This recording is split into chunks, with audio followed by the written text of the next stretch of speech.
자, 우리는 예수님께서 가르쳐 주신 주기도문을 살펴보고 있습니다. 오늘 주기도문 마지막 시간입니다. 지난 주일에는 하나님 아버지를 위한 세 가지 기도, 무엇이죠?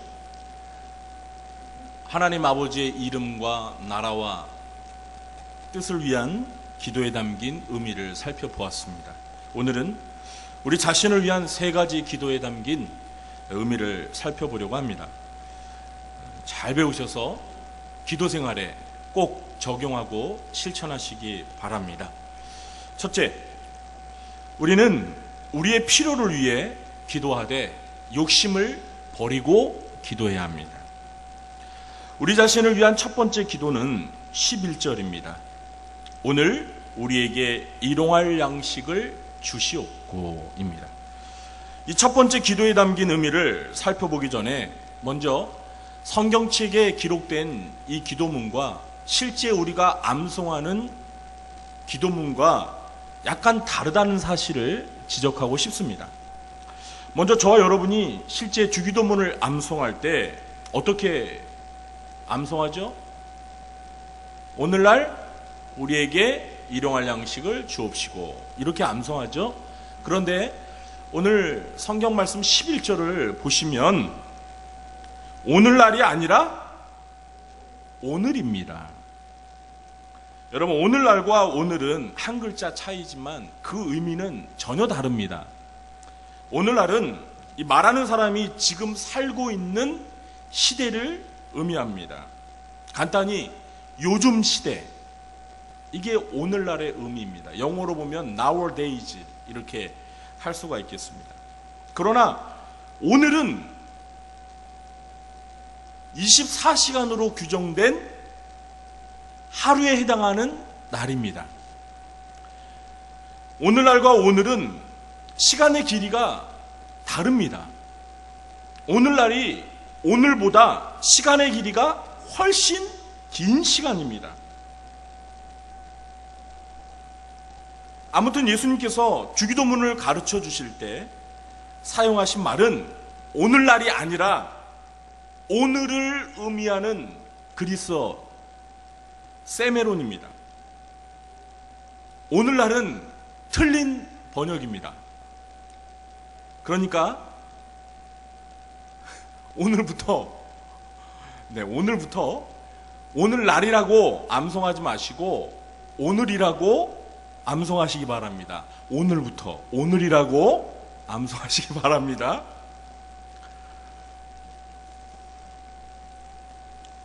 여러분이 가지고 계신 성경책 앞표지 안쪽을 열어보시면 주기도문이 있는데요.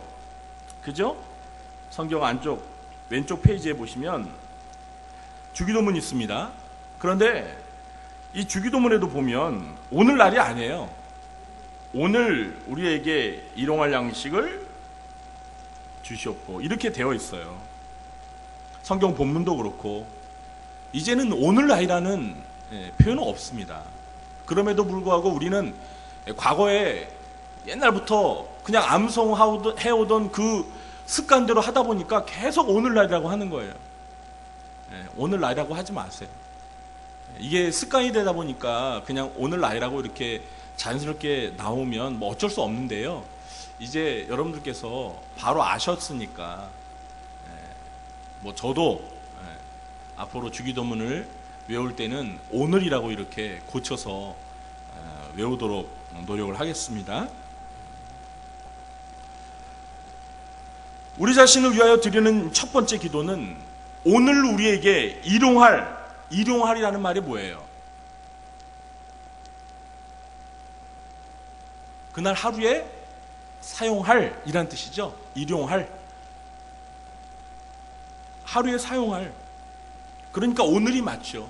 오늘 하루에 사용할, 오늘 하루에 필요한 양식을 주시길 간구하는 내용입니다. 우리를 위한 첫 번째 기도의 내용이 오늘 하루 필요한 양식을, 원문에 보면 이게 양식이 빵입니다. 빵, 브레드. 그런데 우리는 빵을 주식으로 하지 않잖아요. 그죠? 그러니까 우리는 그냥 양식, 우리 실정에 맞게는 밥이라고 번역을 하면 더 좋은데, 밥이라고 하면 너무 촌스럽잖아요. 오늘 우리에게 필요한 밥을 이런 무슨 거지가 구걸하듯이 하나님한테 밥 달라고 하는 것 같으니까 점잖게 그냥 양식이라고 이렇게 표현하는 것입니다. 그러나 이 기도문은 단지 오늘 우리가 먹을 양식만을 구하는 기도가 아닙니다. 이 기도문은 우리의 생존을 위해 필요한 모든 것을 구하는 기도입니다. 어떤 사람들은 하나님께 의식주와 같이 물질적인 것들을 구하는 것은 세속적인 기도로 수준이 낮은 것처럼 생각을 하면서 영적인 것들을 구하는 것만이 성숙한 기도라고 생각을 합니다. 그러나 이것은 옳은 생각이 결코 아닙니다. 예수님께서는 우리가 이 땅에 살면서 필요한 물질적인 것들을 하나님 아버지께 구하라고 가르쳐 주십니다.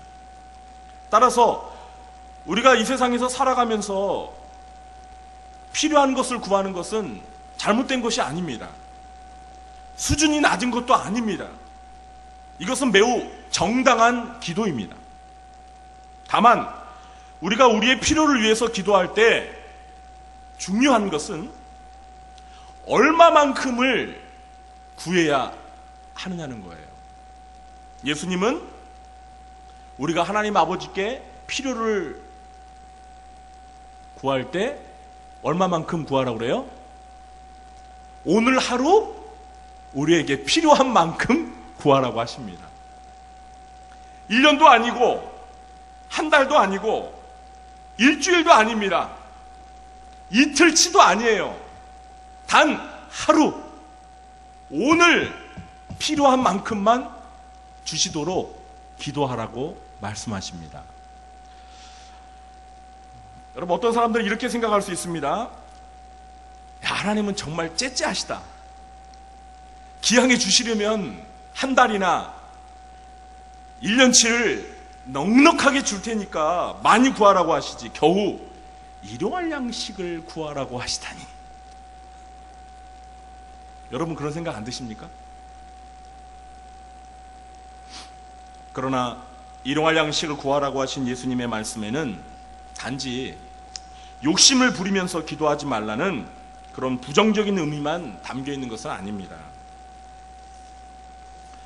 이 기도문 속에는 하루하루 그날 필요한 양식을 하나님께서 공급해 주신다는 믿음을 가지고 하나님을 전적으로 의존하며 살라는 보다 적극적인 의미가 담겨 있는 것입니다. 이와 같은 주기도문의 정신을 잘 보여주는 성경에 실제 예가 있는데요.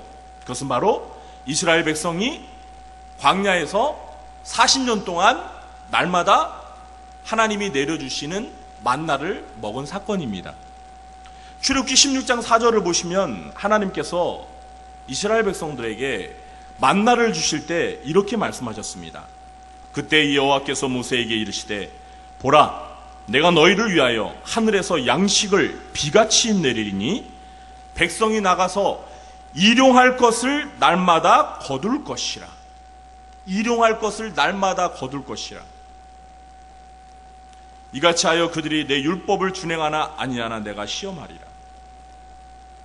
하나님께서 날마다 일용할 양식, 만나를 내려주시겠다라고 모세에게 약속하셨습니다. 오늘 예수님께서 우리에게 가르쳐 주신 우리 자신을 위한 첫 번째 기도, 일용할 양식을 주옵시고, 광야에서 이스라엘 백성들에게 일용할 만나를 내려주신 것과 똑같은 겁니다. 그런데 하나님께서 이 만나를 내려주실 때 이스라엘 백성들에게 어떻게 하라고 하셨어요? 네? 그 만나를 거두어 드릴 때 얼만큼만 거두라고 하셨죠? 하루 먹을 만치만. 그러니까 오늘 먹는데 필요한 만큼만 만나를 거두어가라고 그랬어요. 그런데 어떻습니까? 저와 여러분처럼 좀 욕심이 많은 사람들이 어떻게 했어요? 하루치만 거둬가야 되는데 이틀치, 3일치 그냥 싹 쓸어가지고 그냥 꽉꽉 담아가지고 가져왔어요. 그런데 어떤 일이 벌어졌죠? 그날 하루 먹고 남은 그 여분의 만나가 그 다음날 어떻게 됐어요? 다 썩어버렸어요. 부패해버렸어요. 그냥 부패 잔치가 벌어졌습니다. 못 먹게 돼서 그냥 버려. 왜 그렇습니까? 하나님께서 이렇게 하신 이유가 무엇입니까? 지나친 욕심 부리지 말고 하나님께서 날마다 필요한 양식을 제공해 주신다라는 믿음을 갖고 살라는 의미가 그 속에 담겨 있는 겁니다. 여러분, 이스라엘 백성들은요, 광야 생활을 하는 동안 내일 걱정을 하지 않았습니다. 내일 만나가 안 내리면 어떡하나 걱정하지 않았어요. 그들은 경험적으로 하나님께서 날마다 만나를 내려주셔서 우리를 먹여주시겠다라는 그런 믿음이 생긴 거예요. 그래서 만나가 아무리 많이 내려도 그냥 하루 먹을 그날 필요한 만큼만 거둬들였어요. 그리고 내일은 또 내일 필요한 만큼 하나님이 내려주실 테니까 내일 걱정을 하지 않고 산 거예요. 그날 그러니까 오늘을 산 거죠. 오늘 내일 걱정을 하면서 산 게 아니라 오늘 필요한 만나를 내려주신다라는, 내일도 또 내일 필요한 만큼의 양식을 하나님께서 공급해 주신다라는 믿음을 가지고 하나님을 의존하면서 살한 거예요. 그러니까 그들은 날마다 오늘을 살면서 오늘 필요한 양식을 하나님으로부터 받으면서 몇 년을 살았어요? 40년을 살았어요. 내일 염려를 하지 않고 오늘 일용한 양식을 구하면서 40년을 살았어요. 여러분, 여기서 40년을 살았다는 얘기는 그들이 죽을 때까지 그렇게 살았다는 얘기예요. 왜 그렇습니까? 출애굽한 이스라엘 백성들은 1세대들은 40년 만에 다 죽었어요. 못 들어갔잖아요. 광야 생활이 40년 만에 끝나고 하나님이 약속하신 가나안 땅에 들어간 사람들은 그 광야에서 태어난 제2세대들, 그리고 여호수아 갈렙, 이 두 사람만 1세대로 그 가나안 땅을 들어간 거예요. 나머지 사람들은 광야에서 다 죽었어요. 모세도 죽었어요. 그러니까 한마디로 죽을 때까지 그들은 하나님께서 먹여 살려주신 겁니다. 제 말이 믿습니까? 제 말이 믿습니까? 제 말이 맞습니까?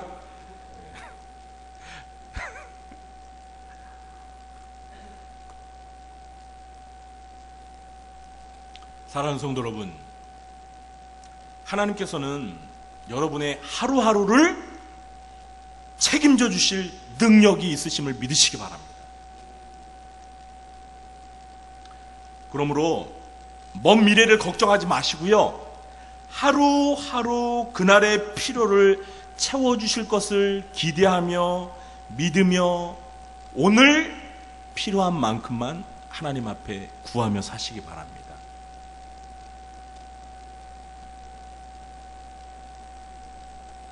여러분, 스트레스 받지 마세요. 10년, 20년 앞에 내가 과연 어떡할까? 에?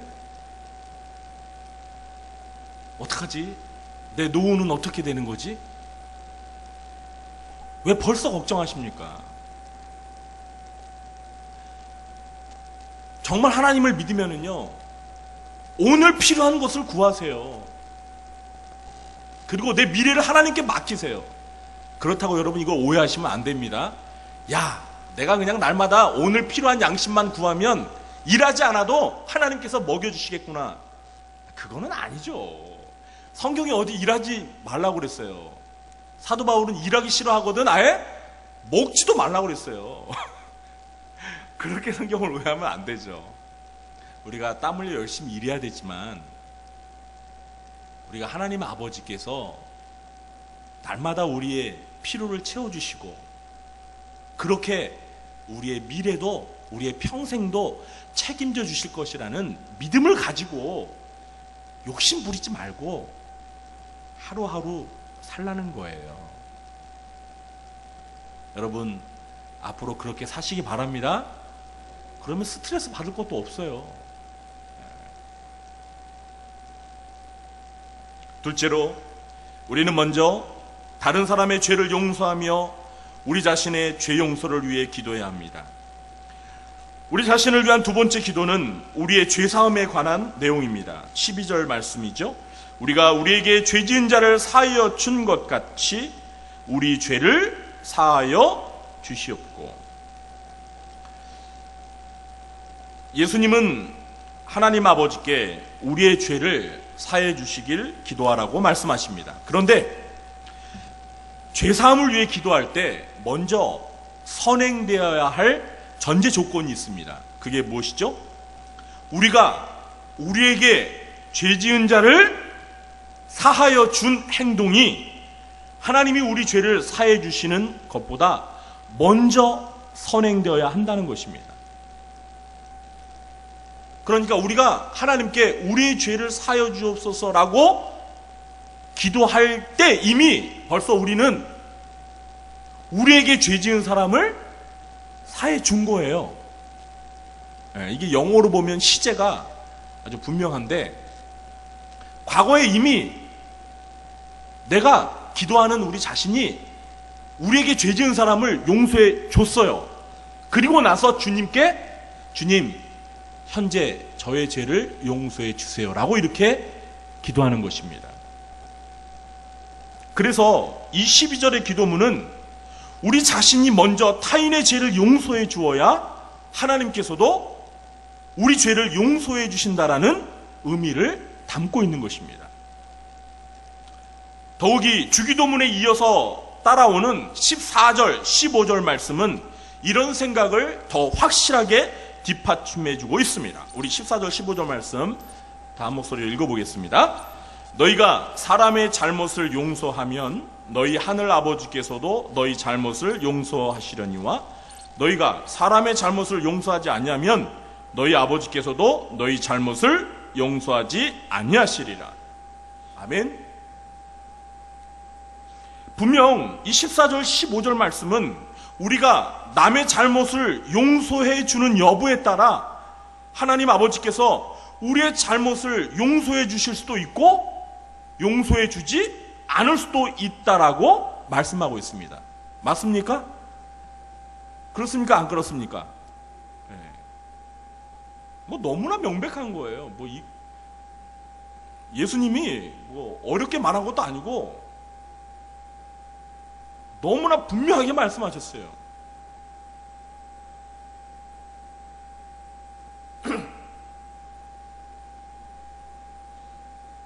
그런데 우리가 이 두 번째 우리 자신을 위한 기도문의 내용을 이해하기에 앞서서 먼저 분명히 해둬야 될 게 있습니다. 그게 무엇이냐면 이 기도문은 하나님의 은혜로 죄사함을 받아 하나님을 아버지라 부르는 구원받은 하나님의 자녀들이 드리는 기도라는 사실입니다.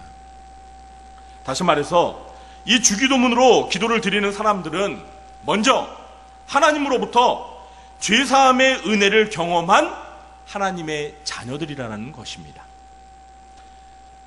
여기서 말하는 죄사함이라는 것은 구원받지 못한 죄인이 하나님의 아들 예수 그리스도를 믿어서 구원을 받는 회심의 차원에서 말하는 죄사함이 아닙니다.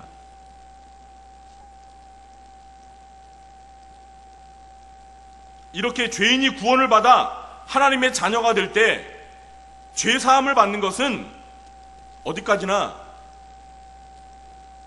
우리 인간의 행위와 상관없이 오직 하나님의 은혜로 죄사함을 받는 것입니다. 죄인이 구원받을 때 받는 그 죄사함은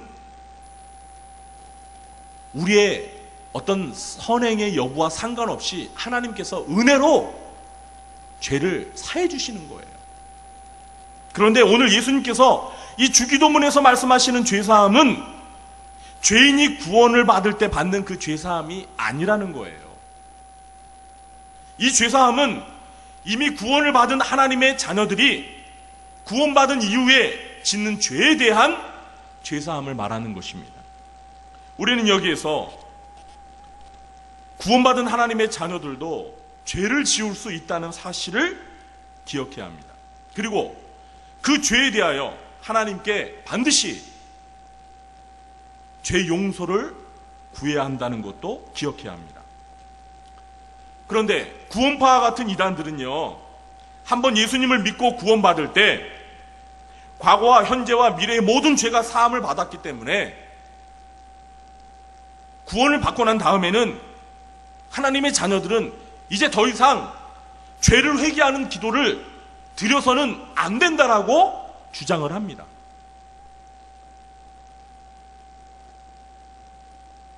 그들은 또다시 죄사함을 위해 기도를 한다는 것은 아직도 구원을 받지 않았기 때문이라고 그렇게 말을 합니다.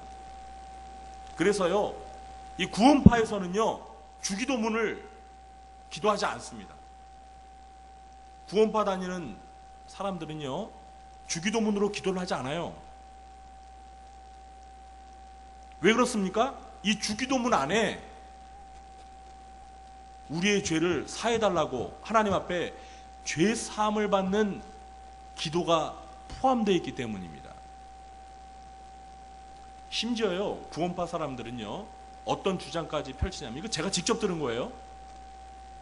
이 주기도문에서 오늘 우리에게 죄진 자를 사해준 같이 우리 죄를 사해달라고 한 이 기도는요, 예수님이 가르쳐 주신 기도가 아니라고 그들은 주장해요. 예수님은 이런 말을 한 적이 없다.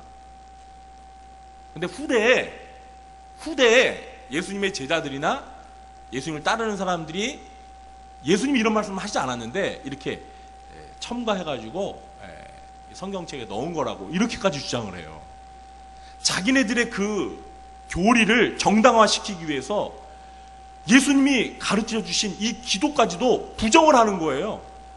그리고 주기도문을 그들은 사용하지 않아요.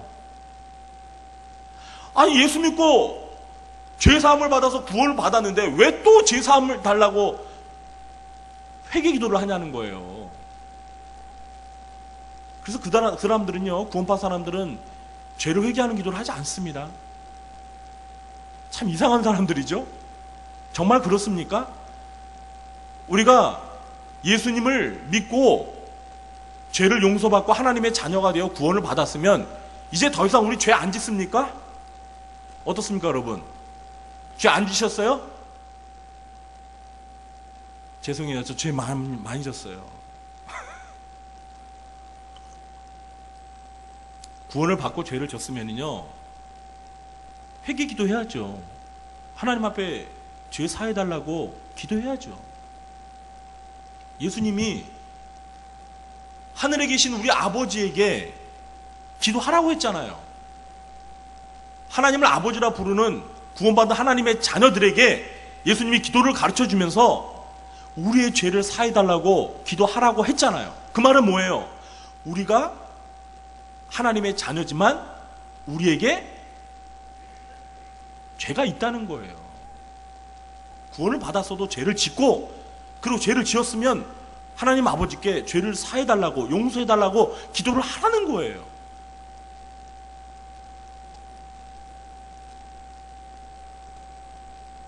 예수님께서는 이 진리에 대해서 요한복음 13장 10절에서 이미 목욕한 자는 발밖에 씻을 필요가 없느니라 이렇게 말씀하시는 것으로 가르치셨습니다. 목욕을 했다는 것은 죄인이 예수님을 믿을 때 온몸을 깨끗이 다 씻었다는 거예요. 목욕했다는 거예요. 전신을.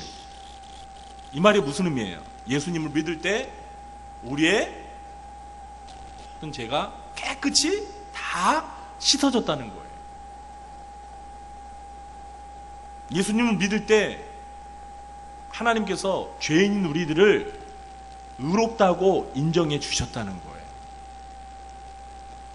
이것을 구원을 위한 회심, 구원을 위한 회개라고 이렇게 말합니다. 그러나 구원받은 자도 한번 목욕한 사람도 여전히 발이 더러워질 정도의 죄를 짓는다는 거예요. 그래서 예수님께서는 한번 목욕을 한 사람은 또다시 목욕을 할 필요는 없지만 그 더러워진 발을 씻을 만큼의 회개는 하면서 살아야 된다는 거예요. 구원을 받은 사람도 여전히 죄를 짓기 때문에 그 지은 죄에 대해서 하나님 앞에 죄 사함을 달라고 기도를 해야 한다는 것입니다. 이것을 바로 우리는 구원을 위한 회개와 비교해서 성화를 위한 회개다라고 말합니다. 예수님이 주기도문에서 말씀하시는 이 죄 사함은 바로 구원받은 자가 짓는 죄에 대해서 죄 용서를 구하는 성화를 위한 회개를 말하는 것입니다. 여러분 이걸 잘 이해하셔야 돼요. 자, 그런데 이때 구원을 받은 사람이 죄사함을 위해 기도할 때 우리 주님께서 아주 중요하게 다루시는 것이 있습니다. 그게 무엇이죠? 타인에 대한 죄 용서의 문제입니다. 하나님의 자녀는 하나님 아버지에게 죄사함을 받은 은혜의 경험을 아는 사람입니다. 그러면 그는 마땅히 사람이 자신에게 지은 죄에 대해서도 관대하게 용서하는 삶을 살아야 합니다. 하나님께 용서받은 자가 사람을 용서하며 살아야 한다는 교훈을 잘 설명해 주는 비유가 있죠. 그 비유가 무엇이죠? 마태복음 18장을 보시면 10,000달란트 받은 종이 주인에게 탕감을 받은 후에 자기에게 100달란트 빚진 동료를 어떻게 했어요? 용서하지 않고 그 빚을 갚으라고 막 괴롭혔잖아요. 고발했잖아요. 그랬을 때 그 주인이 그 종을 불러다가 혼내면서 뭐라고 말했습니까? 내가 너를 불쌍히 여김과 같이 너도 네 동료를 불쌍히 여김이 마땅하지 아니하냐? 그죠? 이 비유에서 이 말씀을 하시는 분이 누구예요? 하나님 아버지예요. 하나님 아버지가 구원받은 우리를 향해서 말씀하시는 거예요. 내가 너의 그 큰 모든 죄를 다 용서해 줄 것만 너는 왜 너에게 조금 잘못한 사람의 죄를 용서해 주지 못하는 거니? 그러면 안 돼. 그 말씀을 하고 싶으신 거예요. 하나님께서는 구원받은 자녀들을 향하여 단호하게 말씀하십니다. 남을 용서하지 않으면 나도 앞으로 너 죄를 용서해 주지 않겠다. 협박하듯이 말씀하십니다. 마태복음 18장 35절에도 너희가 각각 마음으로부터 형제를 용서하지 아니하면 나의 하늘 아버지께서도 너희에게 이와 같이 하시리라. 여러분 이거는요 구원받지 않는 죄인들에게 하는 말이 아니에요. 구원받은 하나님의 자녀들에게 하시는 말씀이에요. 이미 죄사함을 받고 용서를 크게 경험한 하나님의 자녀들에게 하나님 아버지가 하시는 말씀이에요. 내가 너희들 한번 크게 용서해주고 내 자식 삼았는데 이제 너희들 다른 사람의 죄를 용서해주지 않으면 이제 나 니네들 죄 용서 안 해준다. 이런 말씀이에요. 이것은 하나님의 자녀들이 하나님 앞에 죄 용서를 받고 싶으면 먼저 사람의 죄를 용서하는 삶을 살라는 하나님의 강력한 요구입니다. 그러므로 구원받지 못한 죄인에게는 남에 대한 죄 용서가 자신의 죄를 사함받는 전제 조건이 안 되지만 구원받은 하나님의 자녀들에게는 다른 사람에 대한 죄 용서가 자신의 죄를 사함받는 전제 조건이 된다는 것입니다. 우리는 그동안 이 사실을 너무나 쉽게 간과했습니다. 그리고 하나님 앞에 무조건 죄 용서해달라고만 기도를 했습니다. 그러나 여러분, 이제 명심하십시오. 저와 여러분이 하나님의 은혜를 경험하고 죄사함을 받아 구원을 받았다면 이제부터 타인에 대한 죄 용서의 여부가 저와 여러분의 죄를 사함받는 전제 조건, 필수 조건이 된다는 사실을 기억하시기 바랍니다. 우리 구주한교 성도님들은 타인의 죄를 용서하며 사시기 바랍니다.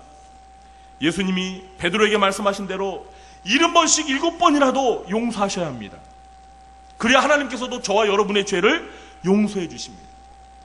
여러분이 누군가의 죄를 끝까지 용서해 주지 않으면서 하나님 앞에 용서해 달라고 구하시는 것은 어불성설이에요. 하나님 죄 용서 안 해주세요. 하나님 말씀하세요. 얘야, 내가 너 죄 용서해 줄 테니까 먼저 가서 다른 사람의 죄를 용서해 주고 와. 그렇게 말씀하시는 거예요. 이 하나님 아버지의 마음을 알아야 돼요. 용서가 그만큼 중요하다는 거예요. 우리 크리스찬들에게 있어서. 셋째로, 우리는 죄의 유혹에서 우리를 보여주시길 기도해야 합니다. 저 시계가 왜 이렇게 빨리 가죠?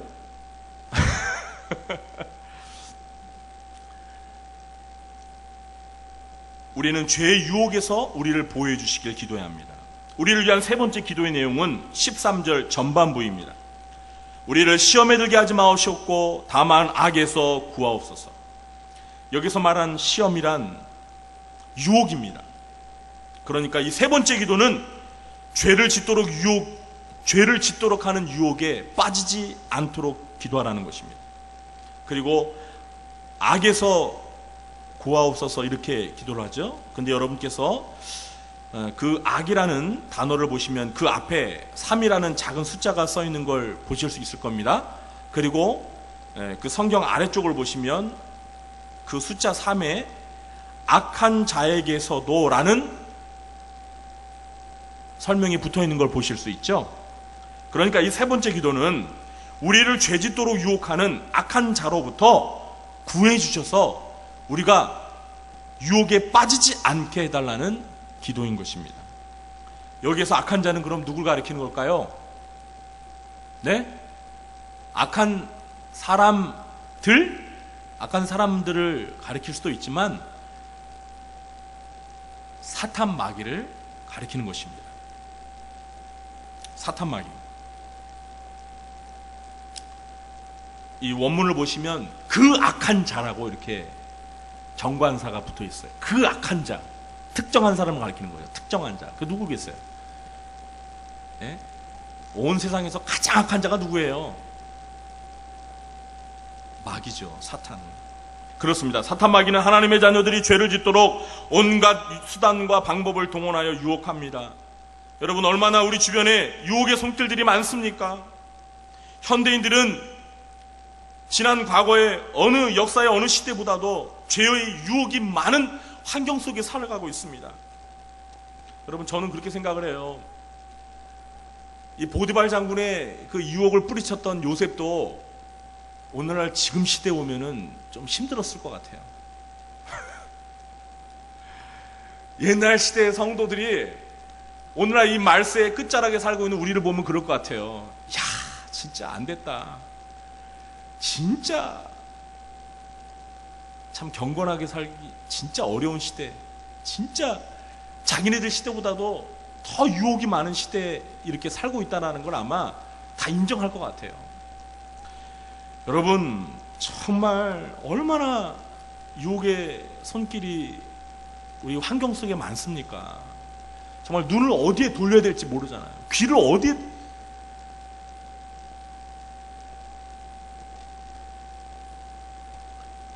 정말 이런 유혹이 많은 환경 속에서 우리 힘과 의지만으로는 유혹을 이겨낼 재간이 없어요. 그러므로 우리는 날마다 순간마다 하나님 앞에서 이 악한 사탄 마귀로부터 우리를 구해 주시고 죄의 유혹에 빠져들지 않도록 기도해야 합니다. 기도해야 돼요. 예수님께서는 겟세마네 동산에서 베드로를 비롯한 다른 제자들에게 뭐라고 말씀하셨어요? 시험에 들지 않게 깨어 뭐하라? 유혹에 들지 않도록, 유혹에 빠지지 않도록 깨어 기도하라는 거예요. 여러분, 유혹을 물리칠 힘은 기도밖에 없어요. 그러나 제자들은 기도하지 않았습니다. 깨어 기도하지 않았습니다. 그냥 골아 떨어졌어요. 그랬더니 전부 예수님을 배반하고 도망쳤잖아요. 베드로는 예수님과 함께 죽는 자리에까지 간다고 큰 소리치며 호언장담했지만 예수님 모른다고 3번씩이나 부인하고 자신을 저주하면서까지 모른다고 강하게 부인했잖아요. 왜요? 기도하지 않았기 때문입니다. 사랑하는 성도 여러분, 저 여러분은 마귀의 유혹에 쉽게 굴복되십니까? 유혹 앞에 너무 속수무책으로 유혹에 빠져듭니까? 그렇다면 그 이유가 뭐라고 생각하십니까? 잘 생각해 보세요. 기도하지 않기 때문입니다. 일주일 전에는 기도할 수 있어요. 어제는 기도했을 수도 있어요. 근데 오늘 기도하지 않기 때문에 오늘 마귀의 유혹 앞에 빠져드는 수밖에 없는 거예요. 쉬지 말고 기도해야 돼요. 항상 기도해야 돼요. 무시로 성령 안에서 기도해야 돼요. 이것만이 죄의 유혹으로부터 우리를 지키는 방법. 하나님 앞에 우리 자신의 연약함을 인정하고 하나님 아버지께서 저를 악한 자로부터 구해주시지 않으면 저는 죄의 유혹에 빠질 수밖에 없는 연약한 자예요. 도와주세요. 붙들어 주세요. 유혹이 올 때 빠져나갈 길을 알려주세요. 기도하셔야 돼요. 그것만이 우리가 죄의 유혹으로부터 살 길입니다. 우리 주님은 이 3가지 기도를 우리 자신을 위해서 기도하라고 하십니다. 우리의 필요를 위해서, 우리의 죄사함을 위해서, 그리고 악한 자로부터, 죄의 유혹으로부터 우리를 보호해 주시길 기도하라고 말씀하십니다. 사랑하는 성도 여러분, 이제 주기도문을 마무리 짓습니다. 주기도문의 4번째, 5번째는 송영과 아멘입니다. 이건 어려운 부분이 아니기 때문에 그냥 생략하도록 하겠습니다. 저 여러분은 이 주기도문을 3주 동안 배우면서 얼마나 우리 자신의 기도가 변화되셨습니까? 배운 대로 주기도문의 정신대로 기도하고 계십니까? 기도하셔야 합니다. 기도하셔야 돼요. 우리 주님이 이렇게 기도하라고 명령하셨어요. 여러분들은 이 짧고 단순하고 쉬운 기도를 날마다 반복하며 암송하고 묵상하시면서 이 기도를 담도록 이 주기도문의 정신대로 저와 여러분의 기도를 수정하세요. 교정하세요. 그리고 아무런 생각 없이 그냥 이렇게 대놓이지 마시고요. 조용히 차분히 이 말씀을 깊이 묵상하면서 3주 동안에 저와 나눈 그 말씀을 마음에 다시 한번 음미하면서 하나님 앞에 기도하시기 바랍니다.